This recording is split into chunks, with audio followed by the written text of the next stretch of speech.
संसद और विधानसभा में महिलाओं के लिए 33% आरक्षण का विधेयक लोकसभा की दहलीज भी पार नहीं कर पाया। बिल के पक्ष में 298 वोट ही पड़े और विपक्ष में 230 वोट पड़ गए, यानी बिल 2/3 बहुमत हासिल नहीं कर पाया।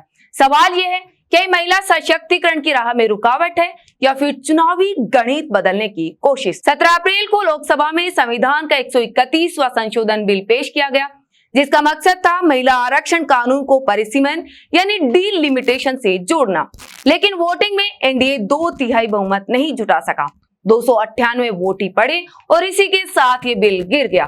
गौर करने वाली बात यह है कि महिला आरक्षण अधिनियम 2023 पहले ही लागू हो चुका है और इस कानून के तहत संसद और राज्य विधानसभाओं में 33% सीटें महिलाओं के लिए आरक्षित होंगी। लेकिन सरकार चाहती थी यह आरक्षण भविष्य में होने वाले परिसीमन के बाद लागू हो। गृह मंत्री अमित शाह ने विपक्ष पर सीधा हमला बोला। उनका कहना है, विपक्ष असल में महिला आरक्षण का विरोध कर रहा है।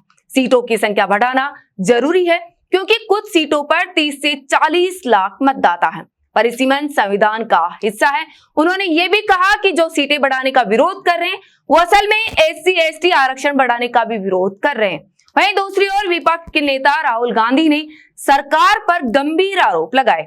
उनका कहना है, ये महिला आरक्षण नहीं बल्कि चुनावी नक्शा बदलने का प्रयास है। इससे SC/ST और OBC का प्रतिनिधित्व प्रभावित होगा। दक्षिण भारत के राज्यों के साथ भेदभाव हो सकता है। इस बिल पर मांगे साफ थी, मौजूदा 543 सीटों पर तुरंत आरक्षण लागू करो। वहीं बात करें दक्षिण भारत की, तो कई नेताओं ने इस बिल को लेकर चिंता जताई। कांग्रेस नेता शशि थरूर ने कहा, परिसीमन से संघीय ढांचे पर असर पड़ सकता है।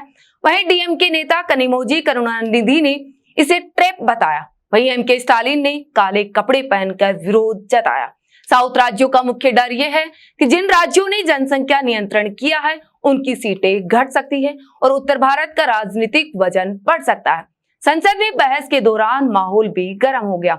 संसद में बहस के दौरान राहुल गांधी ने प्रधानमंत्री नरेंद्र मोदी को मैजिशियन तक कह दिया, जिसको लेकर सत्तापक्ष आक्रोशित दिखा, इसे अपमान बताया और माफी मांगने की मांग की। इस पूरे विवाद का मुख्य कारण क्या है?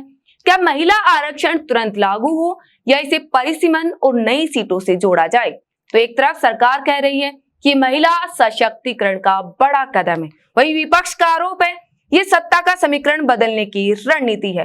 फिलहाल 131वां संशोधन बिल गिर चुका है, लेकिन महिला आरक्षण और परिसीमन की लड़ाई अभी खत्म नहीं हुई, क्योंकि ये सिर्फ सीटों का मामला नहीं बल्कि देश की राजनीति की दिशा तय करने वाला फैसला है।